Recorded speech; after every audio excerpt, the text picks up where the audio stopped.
to listen to the Lap Traffic Podcast.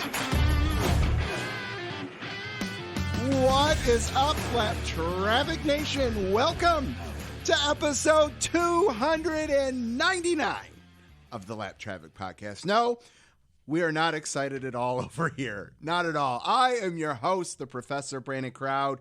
Yes, the countdown to episode 300 now stands at tonight being the last show before 300. I cannot believe it. So excited to be here tonight. So excited to talk to you guys. A little different show tonight, which is going to be awesome. And we'll do the thing. We'll do the thing here in a couple weeks, which I'm very excited about. Get to that in just a minute. Hope you all had a fantastic weekend. It was a very busy weekend for me. I had my annual work conference for my real job. You may have seen the baller selfie I posted last night in my suit, and normally it's in a different state, but the company's based here in Michigan, and it's their 20th anniversary, so they did the big conference here in Detroit, which was awesome. Had our gala, the main event, if you will, of the conference at the Fillmore Detroit last night, an iconic venue. That was very cool. So back to the grind and all that now that the celebration is all over. The house fully decorated for Christmas, which is awesome. I will get some pictures out on Twitter because I've actually had some people ask about that. Everyone, if you've been around the show a minute, you know that we are a diehard Christmas people over here. And so the house is fully decorated.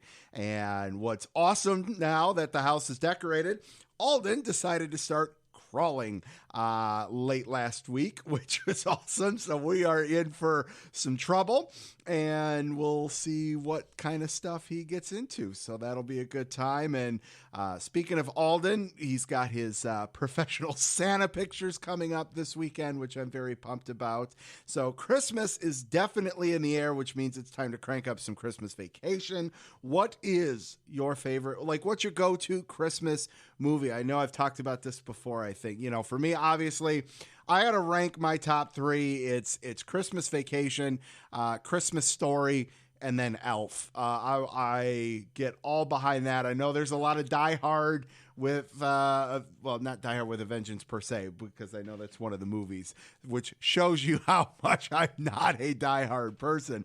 But I know that's a big Christmas movie for a lot of people out there. What's your go-to? Hit me up on Twitter. Let me know. Let's see. So the last few shows have had some awesome fans and listeners, which has been a blast to get to talk to you guys. Tonight, episode 299, wanted to do something a little different as the final countdown here in a couple weeks. Yes, a couple weeks. It's going to be a huge show, obviously. It better be for all of the plugging and teasing of episode 300. So it's going to take a minute to put all of that together. I'm going to have some more of you guys on, as well as some special guests. So it is going to take a minute to put all of that together. So episode 300 will either be on November 29th or December 6th. I will let all of you know, of course, on social media and all that good stuff. And plus, with the Thanksgiving holiday next week, I, definitely want the show to do well. And I don't think putting it out next week would do well there either. So 300 is going to have, it's going to be stacked. Plus, they got the awards and all that to do with it as well. Tonight, Lucky Dog Lap Down recaps. Yes, tonight. And we very well may, we'll find out here in a little bit if I'm literally going to be making it on the fly because they haven't fully decided, but we may be retiring the Lucky Dog and Lap Down segment. So stay tuned later in the show for that. Also coming up tonight is Eric Young from the SuperSpeedway podcast, also here in Michigan. And how do you have a countdown to 300 without Dustin Albino from Jayski.com? So him and he's going to close out the show. And so definitely don't go anywhere. And how could I forget, before we get to Eric here, don't forget about the mega giveaway going on right now for episode 300. All you got to do is retweet and follow. I want as many people to be eligible for this because it's big. I've got 3 of the same prize packs. You're getting a lap traffic hat, an NBC hat, NBC prize pack. Let me tell you, in those drawstring bags are some goodies as well. Lap traffic t-shirts, stickers, and a surprise for each winner is going to be included as well. I will send out a picture of what the surprise is once we announce the winners here in a couple weeks on episode 300. I've got the trophies ordered. They should be here later this week. I've got all of the t-shirts and all of that for the prize winners from the Lap Traffic Fantasy League. So everything is going to be good there, which I am very excited about. So make sure you're retweeting, following. It's gotten a lot of great response on social media, which is great, and I appreciate you all. So let's keep it growing in the off season for sure. All right, now let's get Eric from the SuperSpeedway podcast. All right, Lap Traffic Nation, joining me on the line, making his first appearance on the show, which I'm not sure how that is possible. He is another fellow Michigander podcaster. Lots of R's there, which is awesome. Welcome to the Lap Traffic Podcast, Eric. Eric, what's up, man? How are you? Not much. Doing great. It is surprising it's my first time, isn't it? It is. You know, I think just because I see you at the track a few times a year that I just assume that you've been on. So, yeah. So I thought, well, hey, let's get a trend going here, which is to get you on the show a little bit more often.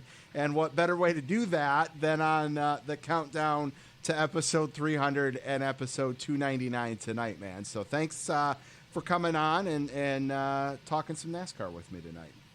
Of course, that's incredible too. 300 is a huge number. It's out of control. I am. It's funny. A couple of weeks ago, somebody was on and had said, you know, it felt like 200 came so quick, and it did. And here we are, 300. It seemed like it took a little extra minute to get here. So I am. I'm glad to be here and all that good stuff. Tell everyone a little bit about your show and, when you guys got started. So I co-host the show with my co-host, James Cush. We actually started, the very first Eldora Truck Series race. We both traveled down there. It was about a 6-hour drive from home to go to the race. And the entire time we were talking about NASCAR, of course. We've been friends before. He worked with me before that.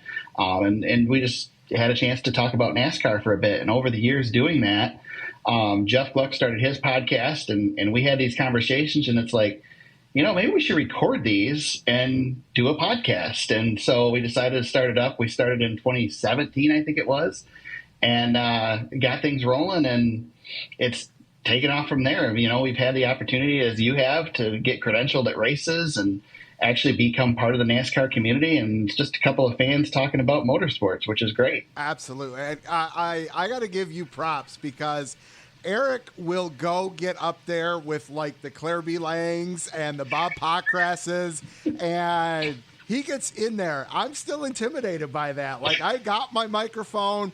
I'll occasionally go to like the driver bullpen thing, but man, I give you props because that's especially us not doing it week in, week out. You're like, hell, I'm taking advantage of this opportunity. So I love the fact that you go get all in there when it's race weekend. I'm a journalist by trade too. That's my day job. So I'm nosy, and so I'm willing to dig in there. But see, I envy you because you're good at building the connections, and I'm not as good at that. So I'll get up and talk to the drivers, but then that building of connections with everybody else is my challenge. Fair enough. We all got our niche, and that's why we can all survive in this big old space of social media and all that good stuff. Yeah,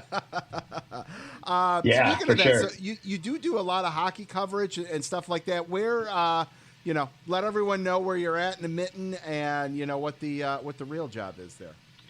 Well, I live in Bay City, Michigan, so right in the middle of the thumb. I actually work in the thumb. I'm the editor at the Huron Daily Tribune daily newspaper in Bad Axe, and then I'm also the one of the photographers for the Ontario Hockey League Saginaw Spirit. So during the winter, I spend a lot of time shooting hockey and doing that. My boys play hockey as well. So when NASCAR season ends, hockey season begins for me. And I try to stay busy all year long. I hate winter, so to have something to do during winter is great. Absolutely. You know, it's funny you mentioned Bad Axe there. This is so completely random and off topic here. A friend of mine told me about a Hyatt Family Farms in Bad Axe where I'm looking at maybe getting like a quarter or a half a cow processed from up there at Bad Axe. So there you go. So random, but when you said that, I'm like, oh no shit, that's where I might be getting some meat from there. So, well, man, crazy season, right? From the winners to our champions. There's been the car issues, tire issues. What are some takeaways that you've had from the 2022 season? I think the biggest thing is just we went into the season with such a question mark as to what it was going to be and what the expectations were going to be for this new car especially. And I think the first half of the season, man, did it produce. We saw great racing on mile-and-a-half tracks, which we haven't seen in years. We saw the different number of winners, the equality throughout the series. We saw drivers with teams that shouldn't be competing being able to compete. We saw, the track houses come out of nowhere to create these great storylines, and everything was clicking so well as a really strong season. And then we hit the playoffs, and some weird things started happening, and everything kind of took a turn a little bit. But I still think overall a great season for the Cup Series. There's a lot that needs to be worked on with this car, and I think they're working on it in the off season. But in the end, I think, I was happy with a good, normal, if you want to call it, championship weekend at Phoenix. Nothing too crazy occurred. The cars raced fine. The races were decent. And we got a deserving champion in the Cup Series with Joey Logano. We got a deserving champion in all three series. It was, a good way to cap off the season. I think definitely more positive than negatives this year, but certainly some negatives came out, and especially with the safety of the car. And hopefully, I think we'll be working on that towards the new season and keep drivers healthy. Right. Well, yeah, that's a lot of positives. Unfortunately, though, like you said, there's been injuries, right? And anytime you talk about that even if it's just one negative to 20 positives, that one negative's gonna take that limelight there. And, I agree. I think they'll get things squared away with the car. You mentioned the playoffs in terms of one of the takeaways there in the crazy start. That was big for me. The fact that we had, non-playoff drivers winning playoff races really kind of took away from the playoffs. And I'm a big supporter of our playoff format. I know a lot of people do not like it. I like an elimination style playoff. I mean, we have it in the stick and ball sports, and I know it's vastly different, but I can get behind that format, because otherwise I'm not a big fan of someone having the championship locked up 1-2 races going into it. So I don't like that. I understand people's point of contentions with the current format, so now it's a matter of, do we keep it? Do we change it? Because if you change it, that's going to get the Twitter world all up in arms again if you go and change the format. So, I'm okay with where we're at from how we determine the championship. But it was definitely, interesting seeing these non-playoff drivers going out there and winning early in the playoffs. Well, there was so much uncertainty in the playoffs too. And again, it was kind of a microcosm of the entire season, just the parity that we saw. I mean, I had the opportunity this year to cover the first race of the playoffs at Darlington, and just the things that went crazy in that race. I mean, Kyle Busch went from starting potentially starting the playoffs with a win to a blown motor, the first in forever. And, Eric Jones is able to get that win. I know, we've got a fondness for Eric Jones. Absolutely. Being a Michigan boy. Yes. That was cool to see him get the win in the 43 car, and just, we saw drivers, have an opportunity to compete there, and still we ended up with a non-playoff driver getting that win. And I'm with you on the championship format. I have a hard time thinking of anything I would change other than maybe rotating the last race or making the last round a 3-round or multiple round playoff as well. But nobody cared about Formula One the last 4 or 5 weeks of the season, because we already knew who the champion was there. Yep. So I love this format. I think it's great. Yeah, no, I am definitely in favor of a rotation. I am even wouldn't mind. All right, fine. We're going to keep these same 10 tracks in the playoffs and rotate the ones we can from a weather perspective side of things as well. So if Phoenix, I get it. It's the West Coast, so maybe you start on the West Coast for the playoffs. Let's kick things off in Phoenix. And let's end it. I don't know. I know we can end it at a decent track. Let's go back to Homestead one time. Have you ever been to Phoenix? I have not been to Phoenix. No. Me neither. And everything everybody says is that you have to be there to understand why that track is the championship race, that there's more to it than the race itself. And I guess that's something I haven't experienced. It's something I could see just based on where it's at. I'm sure it's got to be. I mean, you can tell it's picturesque, and that plays a role, right? So I could only imagine being at the track, seeing the hill, all of that. I could see that being a special moment for sure, especially for your first time going there. No doubt about that.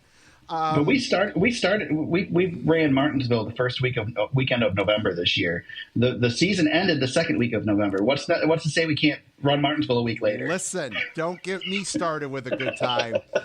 Don't get me started. That I mean, I think that would be awesome. I mean, even if we were to start the season an extra week early in February to make that happen, how badass would that be to?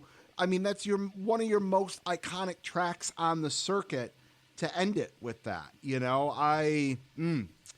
talked about that.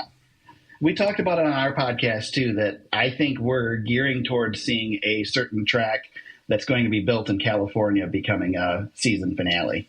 Oh yeah. You know what? And if it produces like Martinsville, I mean, right? I get behind that. I think NASCAR should, just for the history, nostalgia piece of it, go do one in Martinsville. But if we were to end the season with Martinsville style racing, yes, sign me up 100% for that. Absolutely, all day. So we got some silly season stuff we can chat about here. We don't know where Hailie Deegan's going to be racing other than expected in the Blue Oval. No concrete definition of where John Hunter Nemechek's going to be. We've got Parker Kligerman going to Xfinity full-time. And news broke today that you just told me about right before we started here that Ty Gibbs going to be in the 54. I think we all kind of figured that was going to be announced, that he was going to be in the Cup Series, but no 18. Do you think that's an homage to Kyle Busch? And, let's not have someone try to fill the shoes of what the 18 is and do a different number. Do you think there's something there behind the number side of it? I don't know. I know that apparently I'm not real up on it because it just broke before we started talking, but apparently Joe has said that that number's not going away, that it will come back.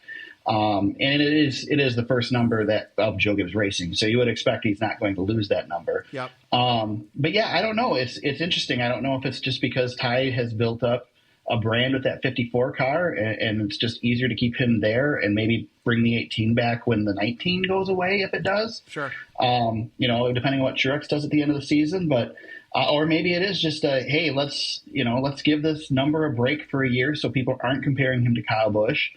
and let Kyle do his thing and make a name for himself in the 8 car over at Richard Childress Racing. I was always surprised, and I again something I could see both sides of from an iconic numbers perspective with HMS, with Jeff Gordon in the 24 and Jimmy Johnson in the 48, to have 2 young guys in Bowman and Byron step into those numbers with the same sponsors too, right? Like, Yeah. I mean, those are massive shoes to fill, and it's, for your casual fan, do you want someone to think that it's Jimmy Johnson in the car?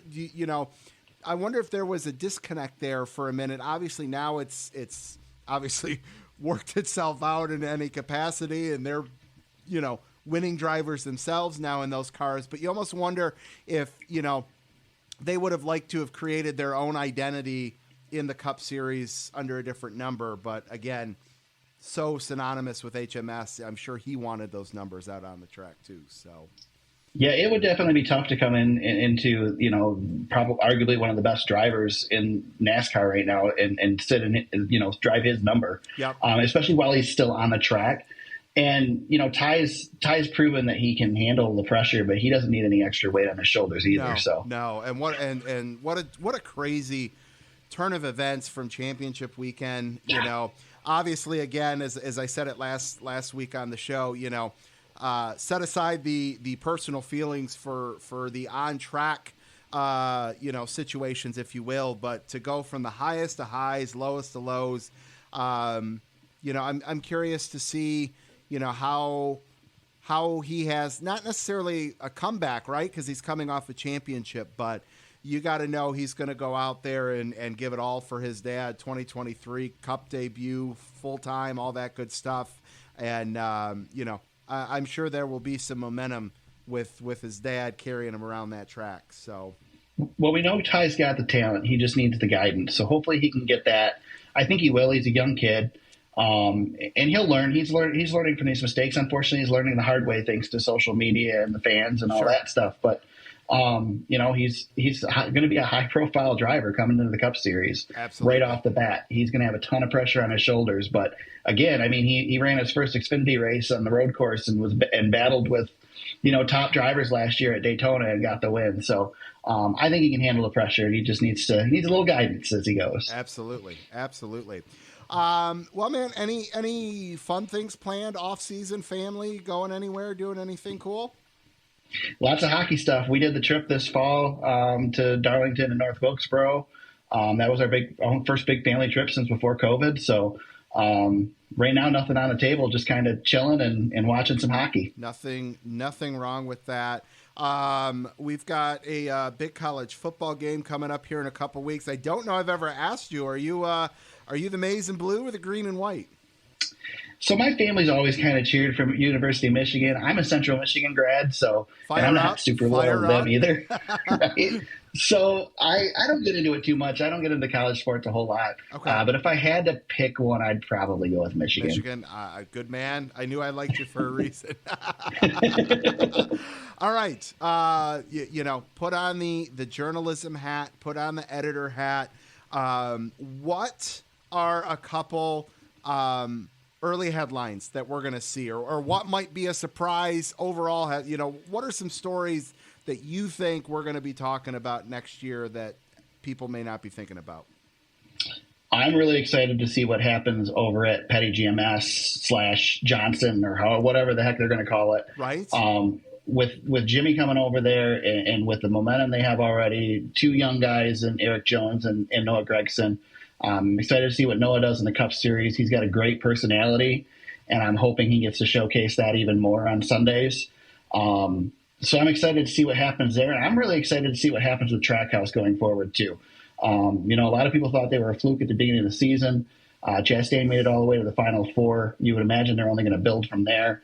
Will other people catch up in the off season, or are they going to be able to maintain what they've built so far?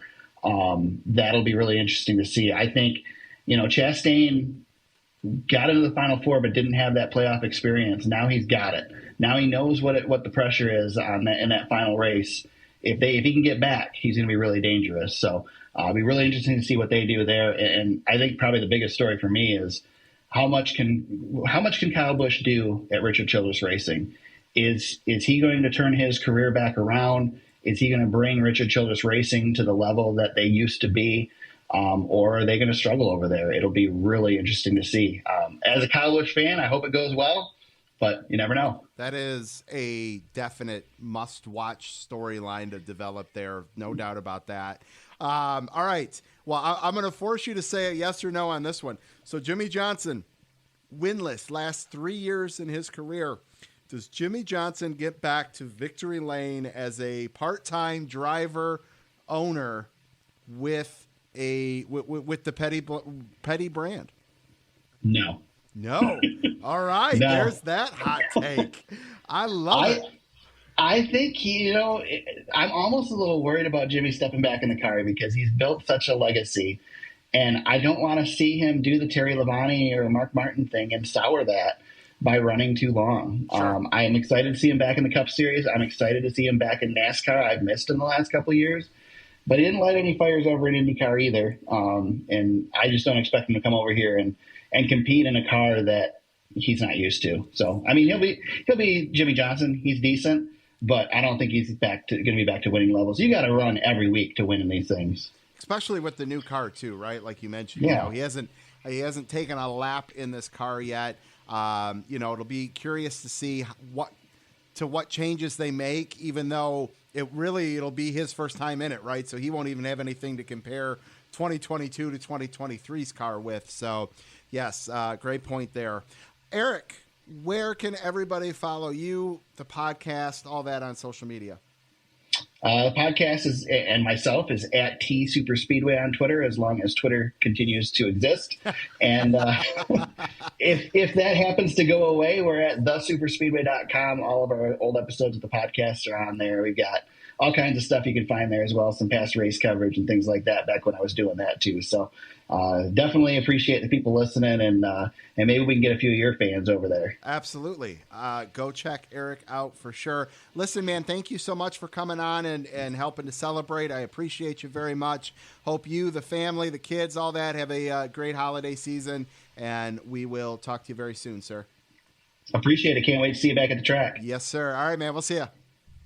All right. Great to talk to Eric, have him on the show. Great to see. I've seen Eric. Let's see. I've seen Eric at Michigan a couple times, Chicago.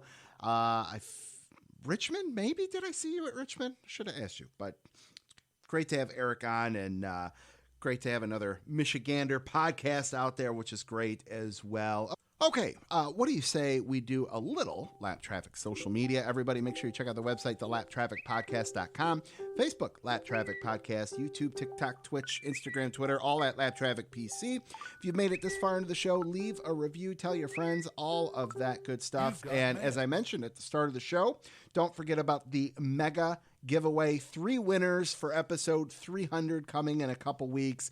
Got a huge prize pack for each of you, along with a surprise there. So make sure you check that out. We got some new followers. Michael Naz Carter at Michael313-04761. A NASCAR and grassroots racing enthusiast from Auburn.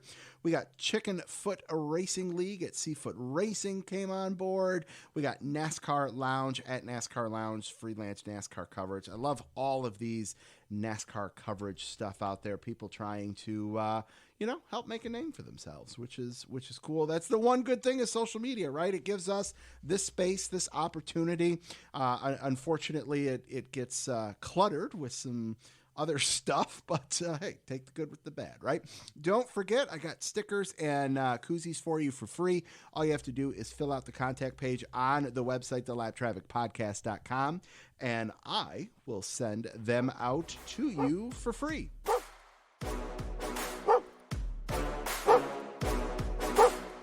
All right, Lap Traffic Nation. All right, I have it may come across as sad news.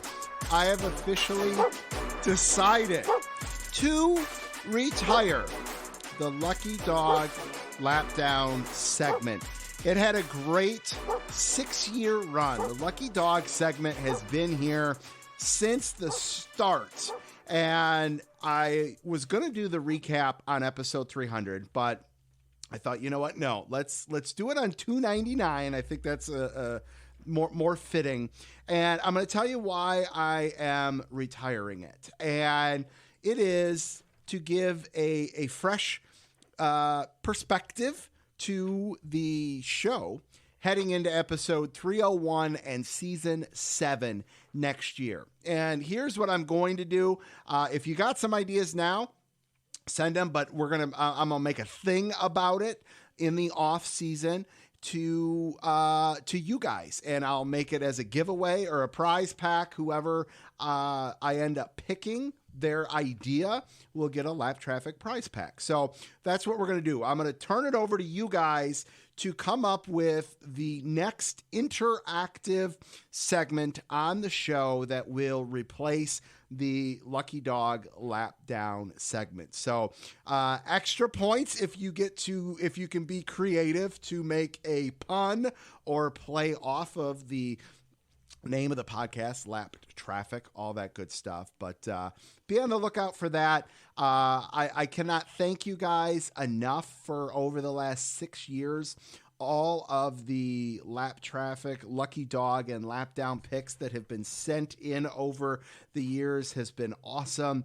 You guys have really supported that, which is great, which is why I know you guys will support the whatever the next idea is for it. So out with the old, let's get in with the new for season 7 of the show. Who knows? Maybe if the right circumstance, the right race, or something like that presents itself, maybe we'll bring it out of retirement every once in a while, kind of like we do the Wave Around Hotline, which that name was great, by the way. I think that was a great name. Anyways, I digress with all of that. So let's get to the overall top 10 Lucky Dog picks, top 10 Lap Down picks of the 2022 season. There were some funny ones in there as well. I've got those as some asides. If I were doing Casey Kasem's top 40 countdown, I would throw those in between, like number 3 in Casey's awesome radio voice, which I'm not even going to attempt to imitate there. But without further ado, we will start with the top 10 Lap Down. And by the way, there were well over, and if you think about it, 36 races, and granted, there were some extra off weeks. There were, I know for a fact, there were over 500 submissions throughout the season this year. So that's incredible. And last year was great too. So it like I said, go out with a high on it, all that good stuff. So, all right, here we go. The top 10 Lap Down picks, with a very unique ending here at the overall end. Number 10, Brad Keselowski. Coming in at number 9 was nothing. The amount of times you guys said no lap downs made the top 10, which I think is awesome. 8 and 7 kind of similar, or no, I'm sorry. Number 8 was the tires. Number 7 was the racing, which played a role because of the tires. Coming in at number 6 was Kyle Busch.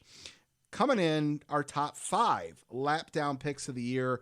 NASCAR coming in at top 5 there. Chase Elliott coming in at number 4. Coming in at number 3 is the car. And coming in at number 2, who is it? Is it Ross or is it Denny?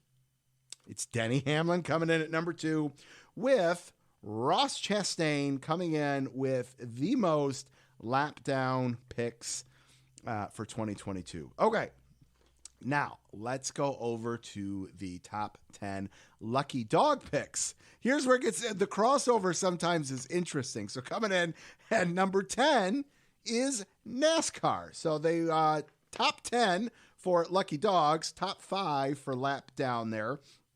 Coming in at number 9 on the Lucky Dogs is Denny Hamlin. Number 8, Kevin Harvick. He definitely went on a stretch there with some high submissions during his 2 win streaks there back in the late summer. Coming in at number 7 is your Cup champ, Joey Logano. Coming in at number 6 is Christopher Bell. Coming in at number 5, AJ Allmendinger. Coming in at number 4, the fans. Yes, I think us fans have a lot to celebrate from the 2022 season. Coming in at number 3, Kyle Larson. Coming in at number 2 is Chase Elliott. And coming in at number 1, are you ready for this? Drum roll, please.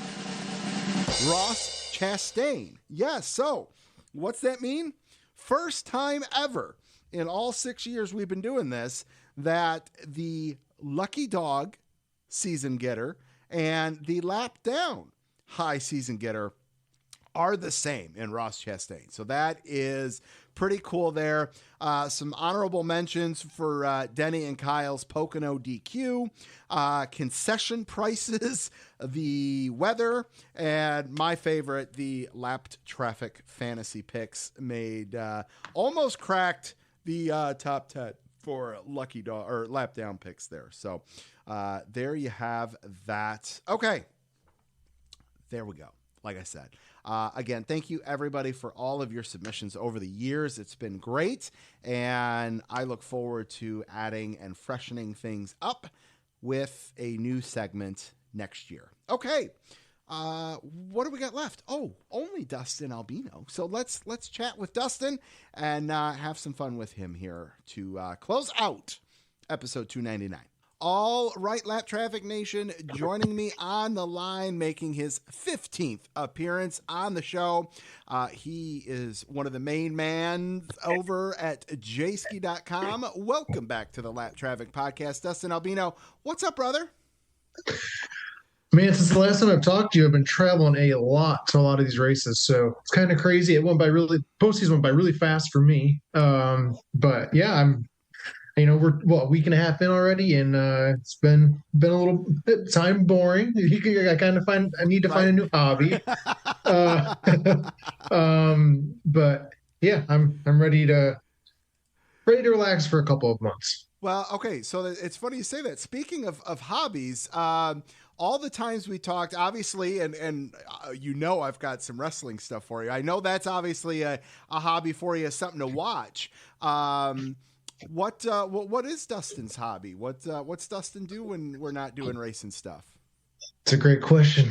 I need to figure out more stuff. I hate being, it's kind of personal. I just hate not doing anything. Mm-hmm. I need to stay busy. So fortunately for me, college basketball season's picked up. Yes. There's a game tonight. I have season tickets to Syracuse, so I'll be there. Cool. A lot. I've gone to a lot of the football games, Syracuse football, which started off good this year. Now they've lost 4 in a row. So that's been a bummer. Wow. But yeah, I just love sports, and I'm a fan of pretty much, I shouldn't say all sports, because there are some like soccer. Cannot do it. I'm with you 100% on that, man.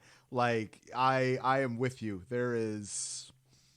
I don't know there's anything really that could get me to watch a soccer. Maybe like if it's men's Olympics, like, and they're in like a Final Four or something like that. But yeah, no, I feel you 100%. Yeah. And I know the World Cup's coming up as well. And like, that's like, we're going to see it all over Twitter, and it's just going to be like, ugh. Yes. But, obviously, worldwide, soccer is probably the biggest, most popular sport in the world. Absolutely. So, kudos to anybody that can watch it. Yes, I agree. When you don't know when the game is going to end, like I'm lost there, like I'm out. Like you can't tell me that, hey, 90 minutes and no, we're going to extend it.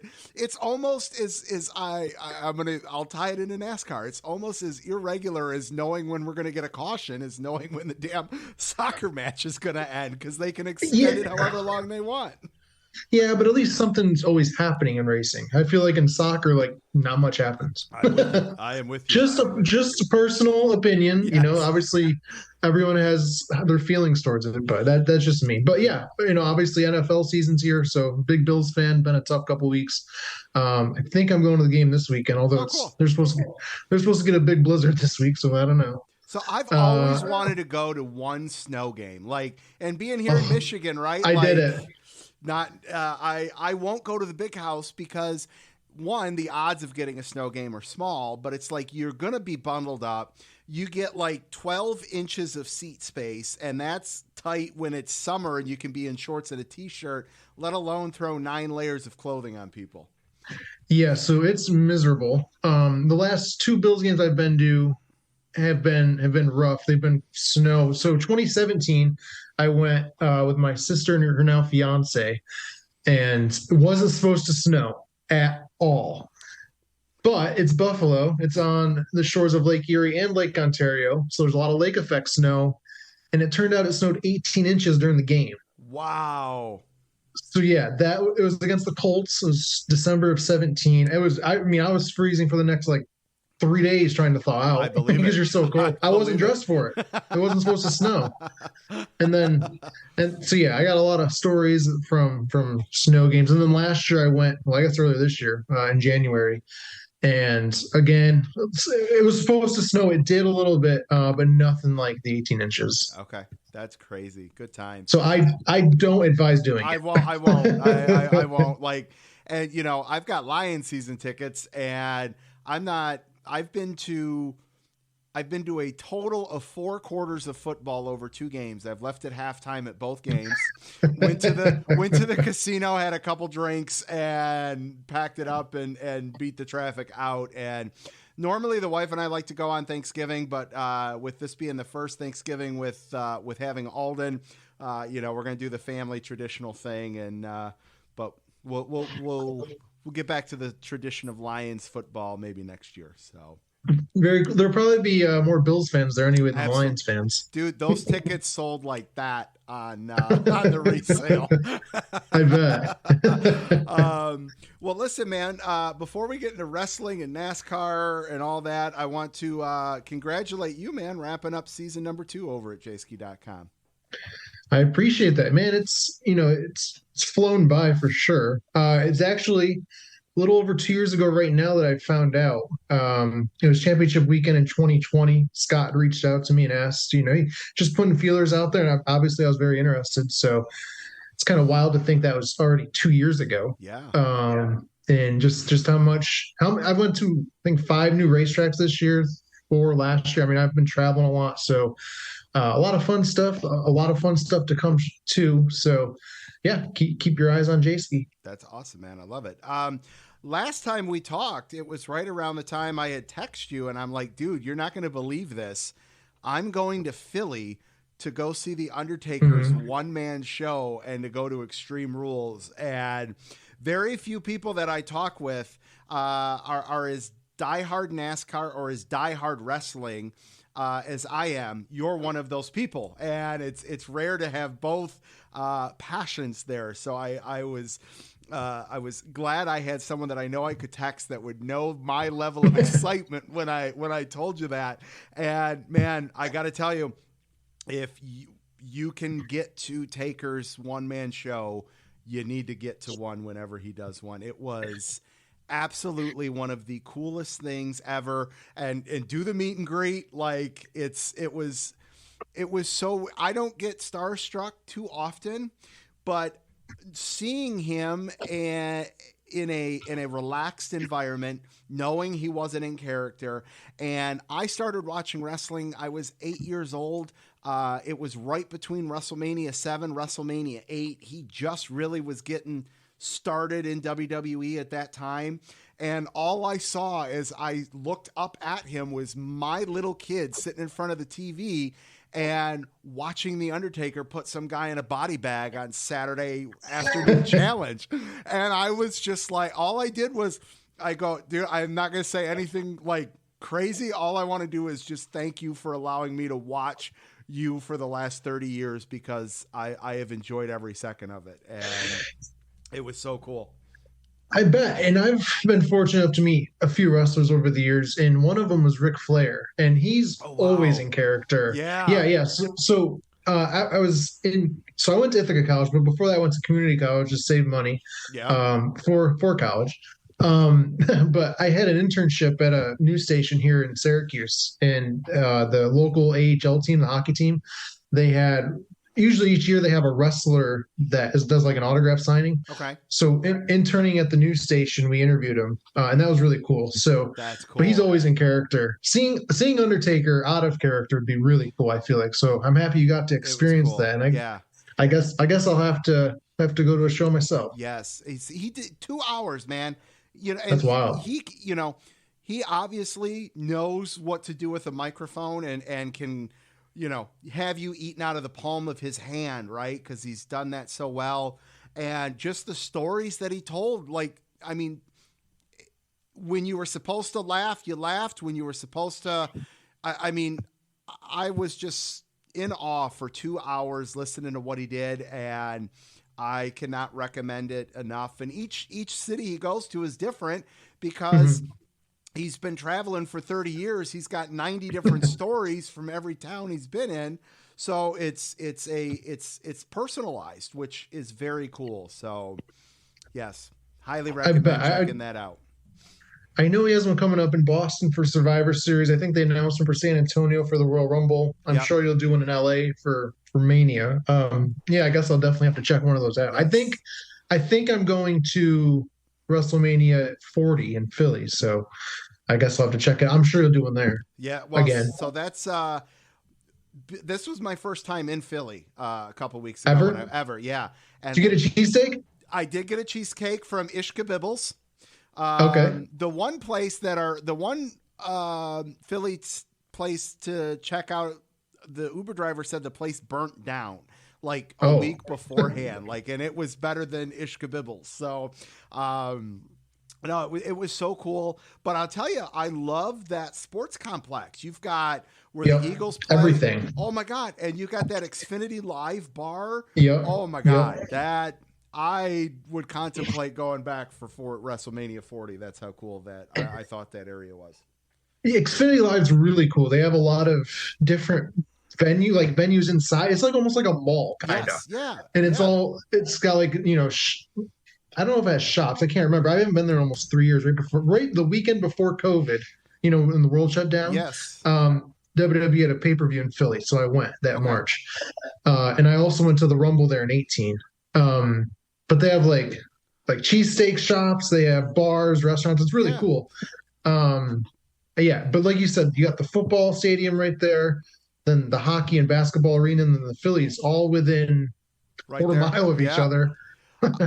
Speaking of pay-per-views, okay, have you ever sat on the floor at a pay-per-view? At a pay-per-view, no, but no. I've sat close. I've sat close on the floor. I think it was like probably 6th row on the 100 level at Wells Fargo for the Rumble. So you know how they do the pay-per-view chairs for the floor? Yeah. Okay. Yep. So I've been to a couple Detroit pay-per-views, been on the floor, and it is a process to get the chair, right? Like they have to come by. I've heard. Check your ticket. They snip it because they're all zip tied together. Okay. Well, that's not what happened in Philly. Okay. So people got antsy and tired of waiting for everyone to come by to the security to clip the chair. People started doing it themselves with their keys.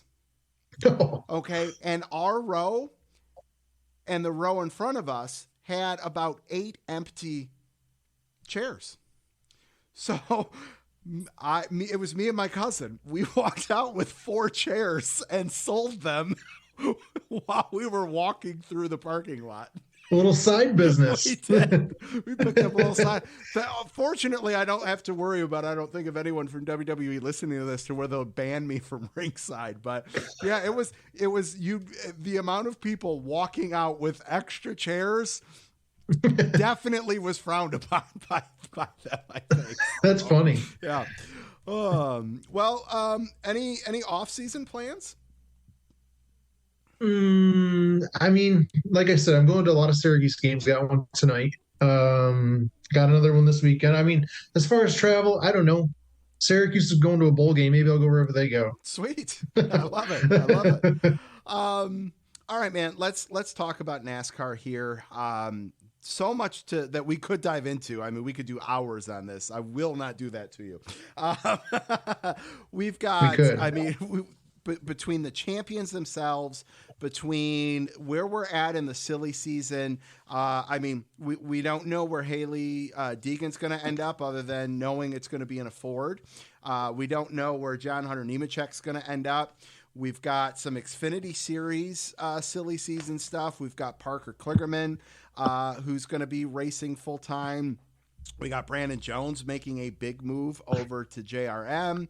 We got Chandler Smith going to Colleague, Landon Castle's back at Colleague.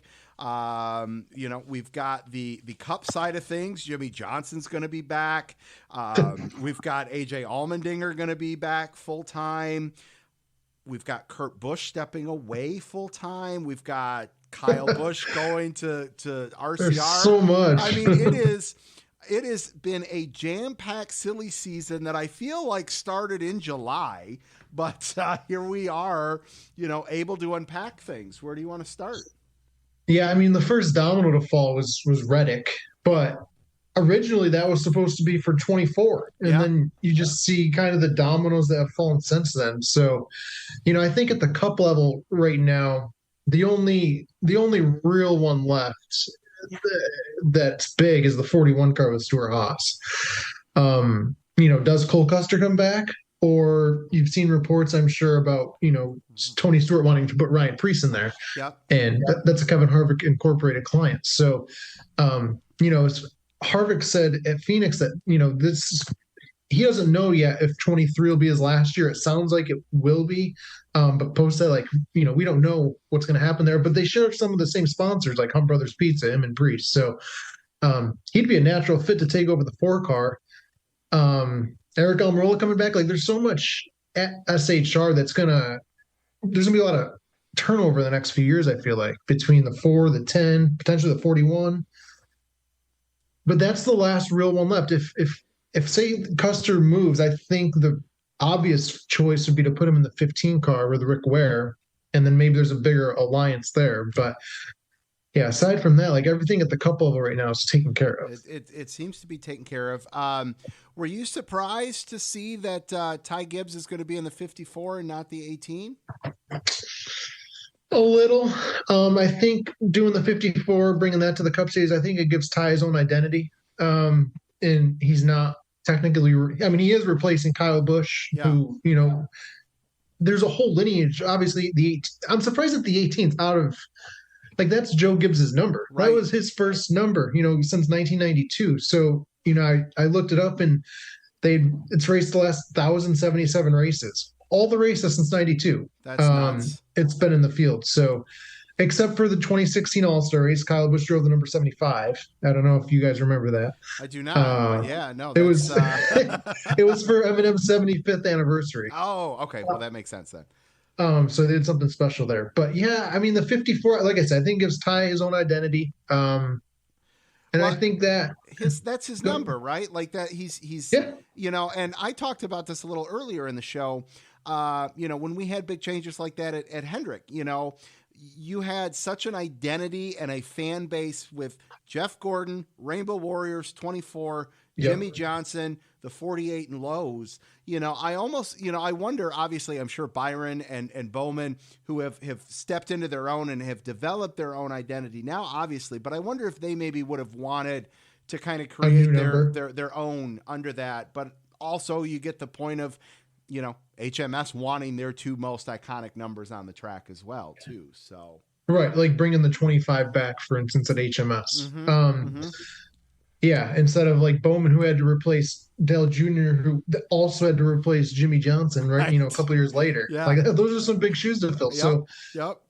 You look at the 54, truthfully, it's a Kyle Busch Motorsports number, right? He raced it in the Xfinity Series, brought it to Joe Gibbs Racing, and since then it's been, I guess, really a monster number. If you look at it that way, Monster sponsored the car for a while. So yeah, I think, it's just a fresh start, I feel like. And I feel like that's much needed for Ty after a lot of the run-ins he had in the Xfinity Series this past season.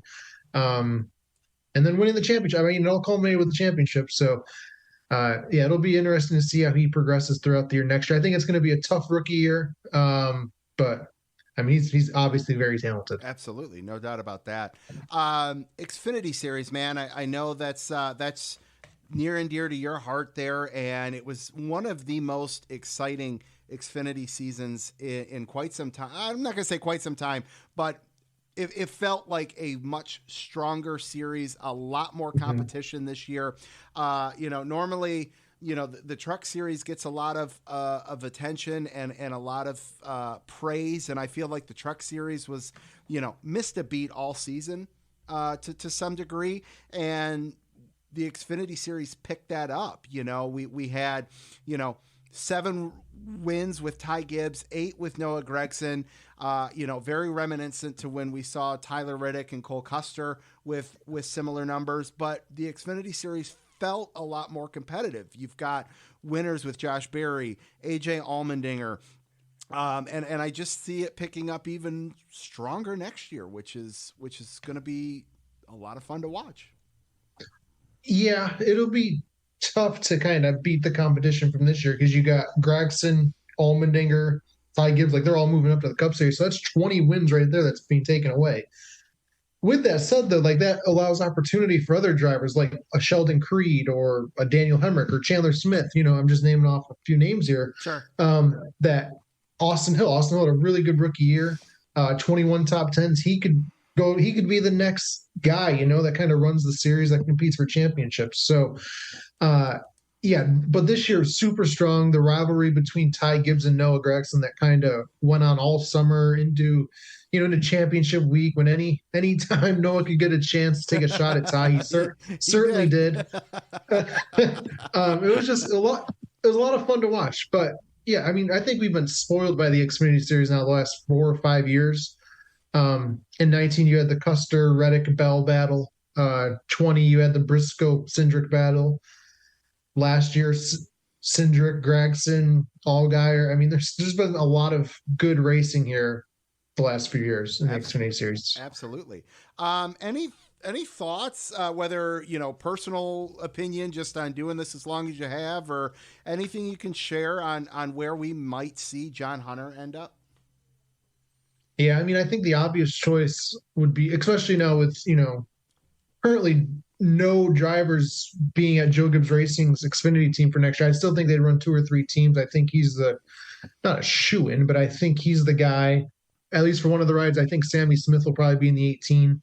The only issue with John Hunter, though, is you've seen him, this year he's increased his rides, his total number of starts with Sam Hunt Racing, who's Toyota based. And he's brought some sponsorship there.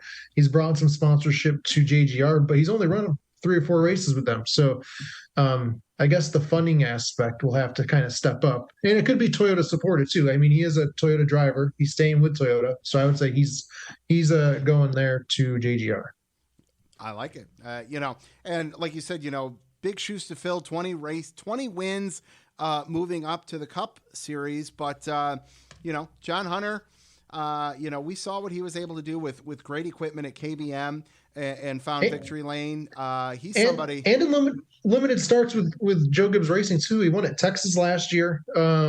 He kind of dominated that race. This year, he was moved out of the way by Ty Gibbs at Richmond for the win. So he's certainly competitive in good equipment. Yeah, absolutely. You mentioned Daniel Hemrick. What a weird kind of season for him to go from a very consistent year in 2021, a lot of top 5s, a lot of top 10s, and picking up the championship and his lone win of the year last year, to a ho-hum season, if you will, in 2022. Colleague racing as a whole, maybe a little. Allmendinger. I really wanted him to be able to go and get that Xfinity Series championship for Colleague Racing. He's helped, build and provided such knowledge and such a resource base. And to see him go and be able to go run part-time and then full-time, that would have just been a great Cinderella story in my opinion. And who knows, maybe he'll go do it in the Cup Series. But, Colleague as a whole, maybe a step down this year. Do you see them being able to pick that back up next year? That's tough to say. You would think so, right? But with Gragson and Ty both being elevated to the Cup Series, but then you look let's compare. Like I'm looking at the stats right now, so it's kind of easy. But Allmendinger, 5 wins. Obviously, that's the other 2 guys at 0 between Landon Castle and Hemrick. 17 top 5s though. So if you add Hemrick's 3, he only had 3 top 5s the whole year. It's kind of wild to think about. In Castle, he had 5. Allmendinger has more than double what they have combined. And same with top 10s. AJ was so consistent this year. And like you said, he just elevated the team. And I think it kind of shows what AJ brings to the table as a driver because it's all similar equipment and just the inconsistency from Hemrick and Castle throughout the year. So, I think Castle towards the end of the year started to kind of turn the corner and maybe build a little bit of momentum and confidence for next year. But it was just that whole team. I'm not going to say it's the biggest disappointment of the year because Allmendinger, his 5 wins is nothing to it should be noted. Sure. And it elevates the team. But if you look at the other 2, like I would say probably the most disappointing driver from the series this year would be Daniel Hemrick, just because he came off the championship and really had little to show this year. Absolutely. Yeah, no, I'm with you there for sure. I also excited, he's been a part of the show quite a few times over the years. Ryan Ellis getting a part-time ride with Alpha Prime. That's and anytime Ryan's gotten in the car, he outperforms what you would probably expect the car to be able to do. And, now he's going to have some consistency with his schedule. Ryan Ellis could go out there and play spoiler a couple times next year. Yeah, I mean, I wouldn't go too far and say like he's going to win a race, but you never know. With Alpha Prime, like Tommy Joe Martin's the co-owner, will tell you straight up that, from a financial standpoint, they should finish between 20th and 25th every week. But if you look at their stats, they posted a thread last week and a graphic. Like they had a pretty good first year as a rebranded team. So, Ryan Ellis, he had a few I think he had 2 top 15s, a few top 20s. So, really, limited chances, but a solid first year with that team. Absolutely. Let's go back over to Cup for a minute. Jimmy Johnson, now a co-owner of Petty, which is cool. It's probably going to be a shot in the arm that organization needed. Fresh face, obviously somebody very knowledgeable, probably going to bring in sponsorship dollars, which will just help elevate that team as a whole. From the on-track side of things, though, what's a realistic expectation that we should see from Jimmy Johnson this next year? I've got no clue. And I say that for a bunch of reasons. 1, because we don't know how many races he's running. 2, he's never run the next gen, but he has run sports cars recently. So you would think he has a little bit of knowledge with it. He wants to run the Garage 56 at Le Mans for Hendrick. So that's tough. I don't know. I don't think we have expectations because I think it's, Daytona is Daytona. It is what it is. Yep. He could win. He could finish. He could win. He could finish last. I mean, but then if he goes like North Wilkesboro, which it sounds like is on his bucket list, like he's a good short track driver, so he could potentially run well there. Same at a road course. Towards the end, I know it might get overlooked because when he went to IndyCar, like the road courses, he was kind of abysmal at. But if you go back to the last few years at the Cup level, prior to retiring from full-time competition, that's where he kind of stood out. Remember the Roval in 2018? I mean, he was battling Truex for the win, got together, and took them both out. So, yeah, I don't know. He brings so much to the table away from the track and being co-owner. And he told me that he had other opportunities, but he just felt like this was the right one. So, seeing him and Richard Petty on the same team together is pretty freaking cool. It's iconic. It will be iconic. It is iconic. It's really cool. No doubt about that. All right, man. Let's wrap with a couple fun things here. We are very close to the Royal Rumble and the kickoff to WrestleMania season here. What are your thoughts for the men and women's Royal Rumble as who we might see walk away with it? Oh, I mean, that's tough, especially for the women, because I think for the men, I mean, Cody Rhodes will probably return and win. I think it seems like he's penciled in to face Roman. I agree. At least one of the two nights. Maybe Roman defends it 2 nights or fights, goes against The Rock one night. Oh, that would be something. That could be the way they split that title up if they wanted to. Could be. Yep. Okay. Look at us coming up with ideas. Look at that. As far as women, I'll go, I guess, Rhea Ripley, only because right now she seems to be the most the highest she's been in terms of on the card, her character. The Judgment Day is one of the best acts on Raw. It's one of the most featured acts on Raw. So I would say her right now, but I could be dead wrong. I'll tell you, the Judgment Day, 2 months ago, I was like, please scrap this. And now I don't like them, but I don't like them for the reasons I'm not supposed to like them. So which is good. They finally got over there. Oh my God. We have to talk about Bray Wyatt. I'm sorry. I was going to rap, but oh my God, we have to talk about Bray Wyatt. I love what they're doing. They are slow playing this. I could see it being 2-3 months before he has his first match. They got something special going on there. Well, I would have thought that until this past Friday. Did you watch SmackDown? I did not. No, what'd I miss? Okay, so they teased a feud with him and LA Knight. Oh, really? Yeah. Interesting. Okay. That poor guy. It was a backstage segment, but it would elevate LA Knight for sure. Yeah. I like it too. I really like the White Rabbit stuff, before he debuted. The debut was awesome. You were there. It was freaking cool, I'm sure. That was amazing. I bet. In the response that he's gotten on social and in person is really cool. But they're almost slow burning it too much. I feel like. I wonder if they're really, and this is the fun part of talking about it, right? Are we going to have a Wyatt family stable where all of these characters, come about as in-person characters? It was really cool to see them bring them to life at the debut. They panned to different levels in the audience. That was very cool. Side note, when the Fiend popped up at ringside, they then ushered him. He literally was crouched down 2 feet away from me because we were the last row of the aisle side of the ramp before he went back behind the curtain to come out through the door. So while they were still constructing the door, while they were doing all of the stuff throughout the arena, he was literally standing right next to me, all dark with 2 ushers so that they could flash the flashlight to get him back around through the entrance part there. So that was cool. Behind the scenes. There you go. Yes. Yeah. Now I've really pissed them off. You better get those chairs back. Right. Yeah, okay. But yeah, so it's very curious to see, and is he gonna wrestle as maybe all 6 characters at some point? Maybe they're all, maybe they're all different personalities of him.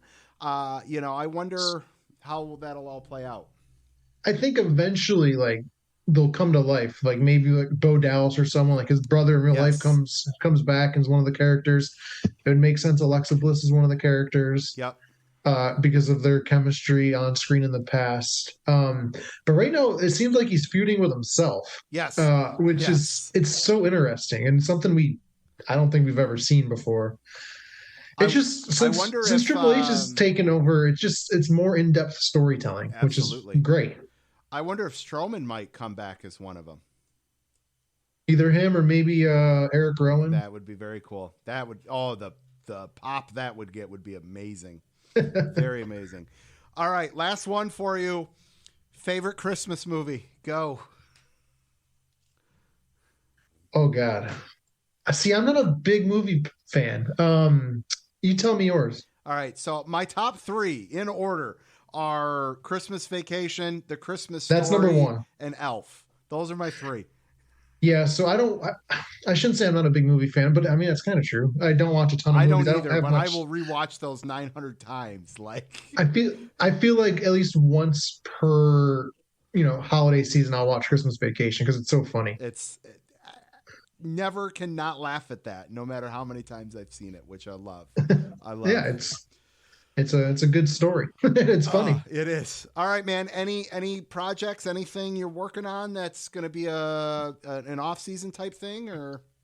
Yeah, I mean, this week, so I tried to stay low last week, didn't work on a lot. This week, I got a story on Sheldon Creed coming out. Obviously, he's returning next year. I'd expect a big season for him in 23 with RCR. If you look at statistically, his second year in a series is where he shines. He won the truck title in his second year with GMS a couple years back. So, yeah, I think him, his crew chief, that whole team staying the same. So I think he'll be a breakout driver next year. I love it. Very cool. Well, listen, man, I want to thank you personally, Jayski, for the support over the years to get here to season 6 and episode 300 here in a couple weeks. I can't thank you enough for being a part of 299 tonight, and appreciate the friendship. And appreciate you always taking the time to come on the show and have some fun with me, and look forward to next season or year 3 for you at Jayski, and with us here, season 7 Lap Traffic.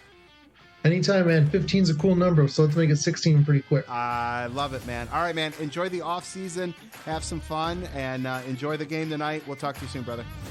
You too. All right, Lap Traffic Nation, that is going to do it for episode 299 of the Lap Traffic Podcast. We got one more to go. Make sure you check out the website, thelaptrafficpodcast.com, Twitter @LapTrafficPC. Don't forget about the giveaways. Huge thanks to Eric from the SuperSpeedway Podcast and Dustin Albino from Jayski.com. Like I said, I will be back in a couple weeks with episode 300. Don't get caught chasing the lucky dog. Tune in each and every week to the Lap Traffic Podcast. See ya!